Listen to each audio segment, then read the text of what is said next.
Should you use your logo of your university or your company on your slide deck? Let me explain to you why I think this is a bad idea. Welcome to Simple Points.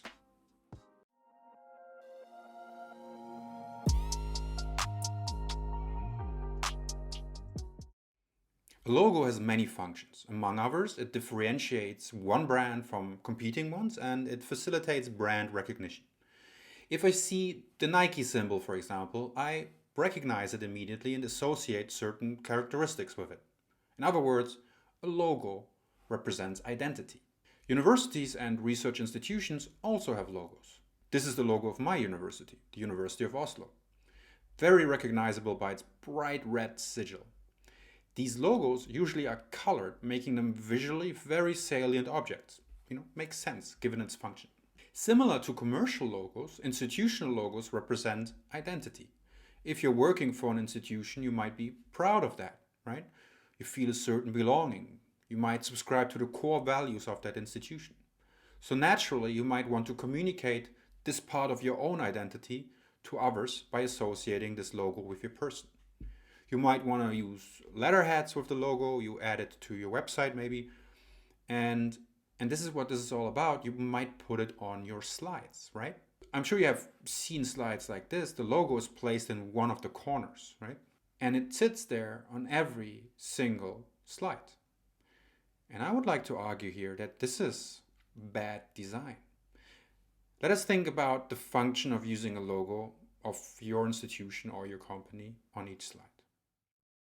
Hi guys. Hey. Does everyone know my boyfriend, Bob Vance?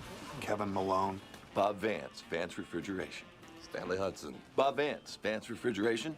Ryan Howard. Bob Vance, Vance Refrigeration. What line of work you in, Bob? For those of you who do not know this scene, this is a character from the popular series The Office. This is Bob, right? Bob feels the need to tell everybody the name of his company every time he introduces himself. And I admit, this is, it's memorable, it's funny. But it's not memorable for the right reasons. Bob is not a good communicator. So don't be like Bob. If your audience needs a constant reminder on your host institution, you probably have bigger problems. This is a textbook case of visual noise, and it interferes with a seamless visual experience on every slide. Every time the audience looks at a slide like this, their gaze is automatically drawn down here. They need to actively resist it. And since they're already looking down here, they are likely to also read the name of the university on every single slide.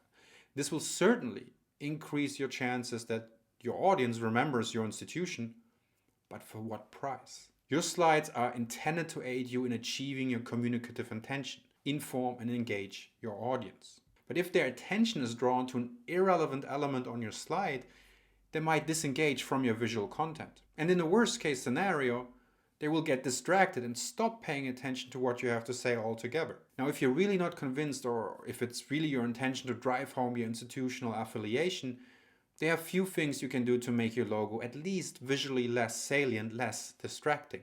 For example, you can mute its colors.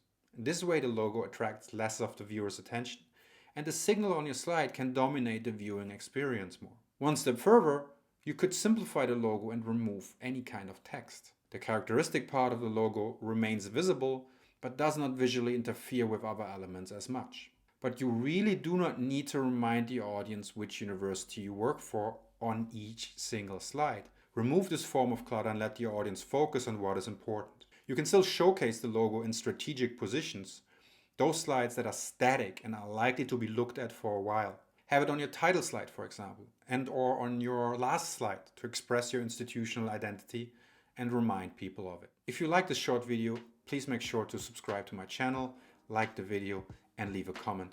I'd love to hear your thoughts, and see you next time.